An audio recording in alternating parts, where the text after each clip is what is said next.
Hello guys, myself Manawar Kayum. I am a first year MBBS student at शेर Kashmir institute of medical sciences. आज मैं आपको कुछ guidance देने आया हूँ। एग्ज़ाम को टैकल करने का सही तरीका बताने आया हूँ रिगार्डिंग नीट 2021। ठीक है, तो चलिए वीडियो शुरू करते हैं। ज़्यादा इधर उधर की बातें ना करते हुए मैंने जो मेन इन्फॉर्मेशन है वो आपके लिए लिख ली है एक पेज पे, ताकि कोई चीज़ स्किप ना हो पाए। तो चलिए शुरू करते हैं। देखो, मैं आपको एग्ज़ाम को टैकल करने का सही तरीका बताऊंगा, किस तरीके से एग्ज़ाम टैकल किया जा सकता है। ठीक है, मैं आपको वो चीज़ें बताना चाहूँगा। ओके, तो चलिए देखिए, जो नीट का पैटर्न है, अगर हम पिछले 10-15 साल की पीएमटी को देखते हैं, जो कि मैंने देखे हैं पिछले 10-15 साल के मैंने पीएमटीज़ को एनालिसिस किया अपने टीचर्स के साथ, अपने सीनियर्स के साथ, तब जाके मैं इस वीडियो पे आया हूँ, तब जाके कोई पक्का एनालिसिस लेके आपके सामने आया हूँ। तो देखिए, आप अगर देखेंगे ना कि 2019 से पहले के जो जितने भी पीएमटीज़ हैं, 2018 से पहले के पीएमटीज़ कंडक्ट किसने करवाए हैं? सीबीएसई ने। देखिए, सीबीएसई जो पेपर डालता था ना, वो बहुत अच्छा एक रिफाइंड पेपर होता था, एक एक टफ लेवल का पेपर होता था, बहुत इजीली सॉल्व नहीं किया जा सकता था उसे। वो फिज़िक्स में अच्छे क्वेश्चंस डालता था जिसमें आपको टाइम कंज्यूम होता था। हमारी केमिस्ट्री में अच्छे क्वेश्चंस डालता था, वेदर इनऑर्गेनिक हो या ऑर्गेनिक या फिजिकल हो। एक अच्छी खासी कैलकुलेशंस होती थी जिसमें टाइम कंज्यूम होता था। ठीक है, बायोलॉजी लगभग नॉर्मल रहती थी, मतलब एक मॉडरेट लेवल पर। बट देखिए, अब जो चार्ज किसका लिया है, अब नीट का चार्ज लिया है एनटीए ने, नेशनल टेस्टिंग एजेंसी ने। देखिए, उसका एग्ज़ाम पैटर्न लेने का तरीका अलग है। ये चीज़ आपको रियलाइज़ करनी होगी। आप ये चीज़ जितनी जल्दी रियलाइज़ करेंगे ना, उतनी जल्दी आप अपने मार्क्स को एग्ज़ाम में बढ़ा पाएंगे। ठीक है, ये चीज़ आपको रियलाइज़ करनी होगी। तो बहुत ही इंपॉर्टेंट चीज़ मैं बताने जा रहा हूँ आपको, so please listen to it very carefully. अब के जो पीएमटीज़ हैं, जैसे कि 19 का हुआ, 20 का पीएमटी हुआ, ठीक है, देखो हम इस चीज़ में बहुत अच्छे से देख पा रहे हैं कि 19-20 को जो पीएमटीज़ हो रही हैं, इसमें किस लेवल के क्वेश्चंस रहेंगे, इस तरीके के क्वेश्चंस हैं इसमें। बहुत मतलब बहुत ज़्यादा, बहुत बिल्कुल एक आसान लेवल का पेपर सेट किया जा रहा है। लेकिन जिस आसान लेवल का पेपर का सेट होने का यही तो नुकसान है ना, कि जो हमारा कट ऑफ है वो बहुत एकदम आसमान को छू जाता है कट ऑफ। ये नुकसान होता है आसान पेपर का। तो जो हमारा 21 का पेपर है, बिलीव मी, जो 21 का पेपर है वो बिल्कुल 2020 के पेपर के जैसा होगा। और ऐसा मैं अपने मन से नहीं कह रहा, मेरे जितने भी बड़े टीचर्स हैं, मेरे सीनियर्स हैं, मैं उन सब से कंसल्ट करके ये बात आपको कह रहा हूँ, वैसा ही पेपर होगा। ठीक है, तो आपको विद द टाइम अपनी प्रेपरेशन रखनी है। एग्ज़ाम को टैकल करने का सही तरीका पता होना चाहिए। देखिए, क्या कंटेंट, क्या पढ़ना है और क्या नहीं पढ़ना है, ये चीज़ जो है कई सारे लोग, आपके टीचर्स, आपके कोचिंग इंस्टीट्यूट के टीचर्स, आपके सीनियर ये चीज़ आपको बता रहे हैं।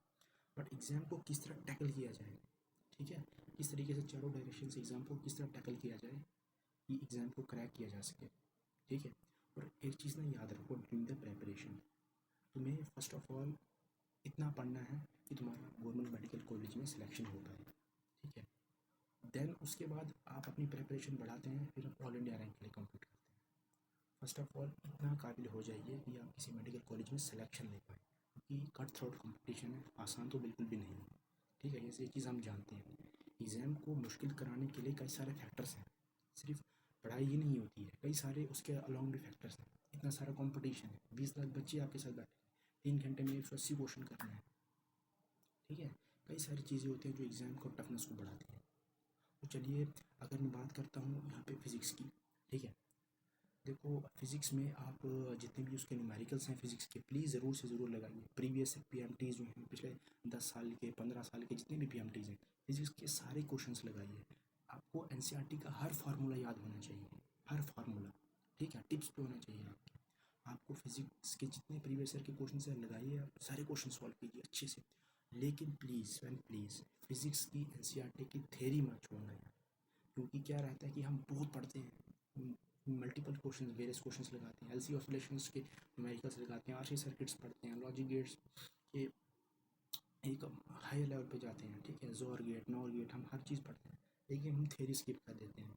और एग्ज़ाम में क्या होता है, एग्ज़ाम में आ जाती है थ्योरी, एमसीक्यूज बन के। ठीक है, इतना सारा न्यूमेरिकल्स वो जो किया हुआ है प्रैक्टिस, बाद में वो वहाँ का वहीं रह जाता है। एग्ज़ाम में हम वो थ्योरी क्वेश्चन अटेम्प्ट नहीं कर पाते, क्योंकि वो ऐसी चीज़ है ना जो आपकी आंखों के सामने से गुजरी होनी चाहिए। एक बार अगर आप एनसीईआरटी पढ़ेंगे तो आप ये चीज़ रियलाइज़ करेंगे कितने सारे इंपॉर्टेंट फैक्ट्स दिए हुए हैं वहाँ पे जो एमसीक्यूज़ की फॉर्म में बनाए जा सकते हैं, और वही तो एनटीए कर रहे हैं ना आपके साथ। आप इस चीज़ को समझिए। दैट्स वाई मैं कह रहा हूँ कि आपको एग्जामिनर के दिमाग को समझना होगा, ठीक है। अब क्या कर रहा है एनटीए, थ्योरी बेस्ड क्वेश्चन उठा देता है, मेमोरी बेस्ड।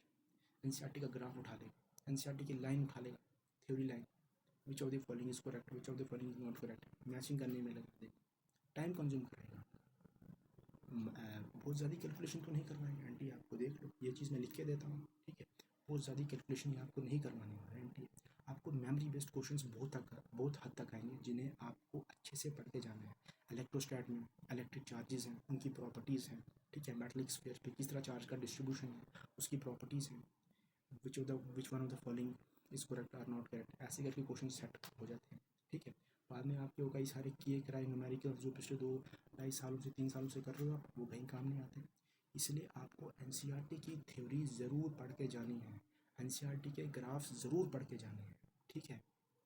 इस चीज़ को माइंड में रखिए आप, ठीक है। एनसीईआरटी का सारा फार्मूला किसी चार्ट पे लिखिए, रोज़ सुबह सवेरे उसे देखिए, ब्रश कर रहे हो तो उसे देखो, आपकी मेमोरी में सेट हो जाएगा वो सब चीज़, ठीक है। आपको इस चीज़ को दिमाग में रखना है। तो बात क्या है अगर हम केमिस्ट्री की, देखिए केमिस्ट्री में आप सबसे पहले ऑर्गेनिक उठाइए, then inorganic and then physical. Organic की मैं बात करूँ, अगेन बड़ी बड़ी रिएक्शंस जो आउट ऑफ द एनसीईआरटीज़ हैं, आपको कोई पढ़ने की ज़रूरत नहीं। एनटीए का जो पेपर है, जिस तरह अभी तक मैंने 2 पेपर सेट कर चुके हैं, बिल्कुल वैसा ही पेपर ये सेट होगा। ऑर्गेनिक की सारी नेम्ड रिएक्शन आपके टिप्स पे होनी चाहिए। Rosenmund reduction, Stephen's reduction, Clemmensen reduction, aldol condensation, ये सारी रिएक्शंस के स्टेप, इनके इंटरमीडिएट, इनके रिएजेंट्स आपको टिप्स पे याद होने चाहिए। ये इसी तरीके से एनटीए जो है क्वेश्चंस को फ्रेम कर रही है, ये चीज़ आपको रियलाइज़ करनी होगी। आउट ऑफ द एनसीईआरटीज़ पढ़ोगे, इधर उधर से पढ़ोगे, फालतू की चीज़ें पढ़ोगे, टाइम वेस्ट होगा। वो चीज़ पढ़ो जो एग्ज़ाम में है, और एग्ज़ाम में एनटीए क्या डाल रहा है, एनसीईआरटी, ठीक है। ऑर्गेनिक की सारी नेम्ड रिएक्शंस, उसके ऑर्डर्स, कोई उनका टेबल है, कोई मेल्टिंग पॉइंट के अंदर कोई एक्सेप्शन है, वो ज़रूर पढ़ के जाएँ। वही पेपर में आएगा, आउट ऑफ द एनसीईआरटी नहीं आने वाला पेपर, ठीक है। वही एग्ज़ाम में आता है। और आज तक कितने सारे लोग जो आपको कहते हैं, फिर आप फॉलो नहीं करते तो फिर आपका स्कोर गिर जाता है। आप इस चीज़ को फॉलो कीजिए प्लीज़।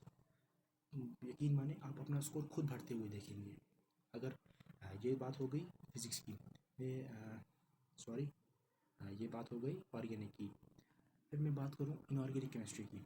देखो इनऑर्गेनिक केमिस्ट्री में जितने भी टेबल्स हैं एनसीईआरटी के, जितने भी टेबल्स हैं, melting point, boiling point, carbon monoxide, sulphuric acid का जितनी भी प्रॉपर्टीज़ हैं, प्लीज़ वो याद करके जाएँ। उस पर भी एमसीक्यू बनाएंगे, ठीक है ना। बॉन्ड एंगल्स के अंदर कोई एक्सेप्शन है, पढ़ के जाएँ, ठीक है। नाइट्रोजन फैमिली के अंदर कोई एक्सेप्शन है, ज़रूर पढ़ के जाएँ।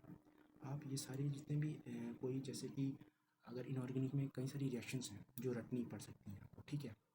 अगर मैं बोलूँ इनऑर्गेनिक की रिएक्शंस और फिजिकल केमिस्ट्री के सारे फार्मूले जो हैं, फिजिकल केमिस्ट्री के सारे फार्मूले और इनऑर्गेनिक की जितनी भी रिएक्शंस हैं जो रटनी है, जो एग्जाम से पूछी जाती हैं, आप उसे काम कीजिए, किसी वाइट पेपर लीजिए, उस वाइट पेपर में सारी वो रिएक्शंस लिख दीजिए, ठीक है।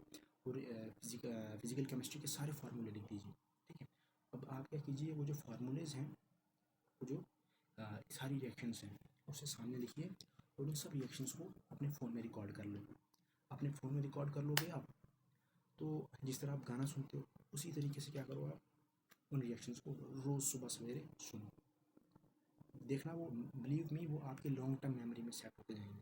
और क्योंकि वो आपकी हाथ की लिखी हुई रिएक्शंस हैं, ठीक है, वो आपने लिखी हैं और आप खुद बोलोगे, वो आपके लॉन्ग टर्म मेमोरी में सेट हो जाएगी, तो वो भूलेगी नहीं, एग्जाम से पहले भी अच्छे से याद रहेगी।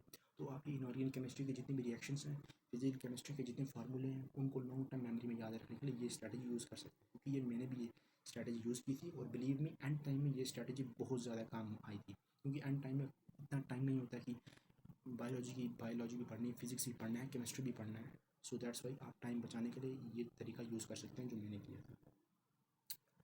और फिजिकल केमिस्ट्री की मैं बात करूँ, इसके जितने भी फार्मूले हैं आपको वाइट उसमें तो लिख लेने हैं वाइट पेज पर, और अलॉन्ग विद प्रीवियस ईयर के जितने भी क्वेश्चन हैं, सारे फिजिकल केमिस्ट्री के प्रीवियस ईयर के जितने क्वेश्चन हैं, प्लीज़ वो ज़रूर सॉल्व करके जाए।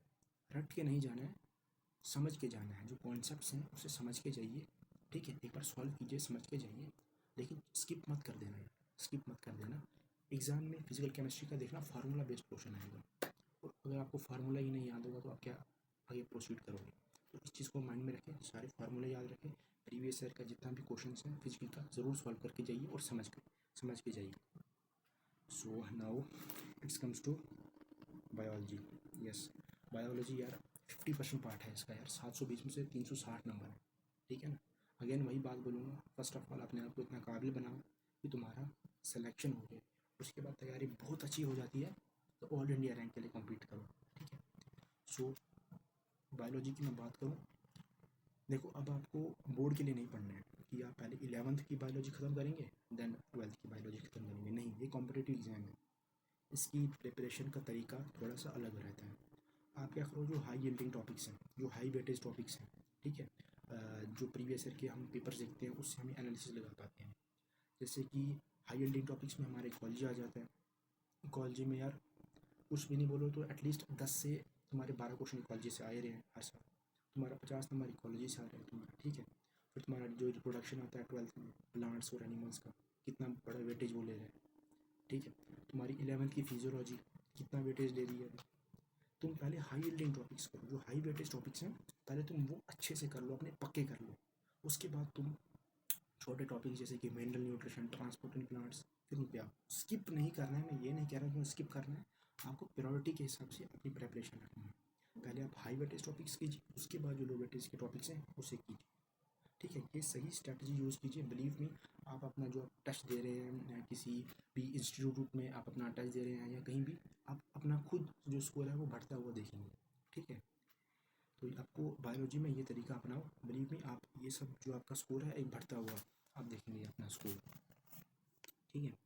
और रही बात एग्ज़ाम की, ये नीट का एग्ज़ाम, देखो यार ये जहाँ तक मेरा अंदाज़ा है, जो मैंने गाइडेंस ली अपने सीनियर से, अपने टीचर से, वो इस चीज़ कह रहे हैं कि अगस्त में पेपर होना बहुत मुश्किल है। देखो अभी तो नीट का फॉर्म भी नहीं आया है, 1 डेढ़ हफ्ते में एटलीस्ट फॉर्म आएगा, ठीक है। 1 डेढ़ हफ्ते में फॉर्म आएगा, फिर रजिस्ट्रेशन होगा, उसको भी 20-25 दिन लग जाएंगे, फिर करेक्शन डेट आता है, ठीक है। तो एटलीस्ट ये अगस्त में तो होने वाला नहीं है, तो एग्ज़ाम तो तुम्हारा सितंबर में होगा, लेकिन फिर भी यार क्या, कितना ही टाइम रह गया तुम्हारे पास। तो अच्छे से टाइम को जुडिशियसली यूज़ करो और राइट स्ट्रैटेजी लगाओ और एग्ज़ाम को टैकल करने का सही तरीका जानो, ठीक है। एकदम तुम मेहनत कर रहे हो लेकिन तुम्हें अल्टीमेटली पता नहीं है कि कहाँ जाना है, इस चीज़ को समझो, क्योंकि ये कुछ गलतियाँ मैंने की हैं, पर्सनली मैंने की हैं, जिसकी वजह से मेरा स्कोर उतना नहीं बढ़ पाया जितना आना चाहिए था। दैट्स वाई अब मैं ये नहीं चाहूँगा कि आप वही गलतियाँ रिपीट करें। आप प्लीज़ आप इस गलती को रिपीट ना करें, यही मेरी तरफ से आपको गाइडेंस है। अच्छे से सही स्ट्रैटेजी के साथ एग्ज़ाम में जाइए, अच्छे से फोकस होकर प्रिपेयर कीजिए एंड अपने आप पे बिलीव रखिए, आप अच्छा ही करेंगे exam. So all the very best, stay safe, so bye.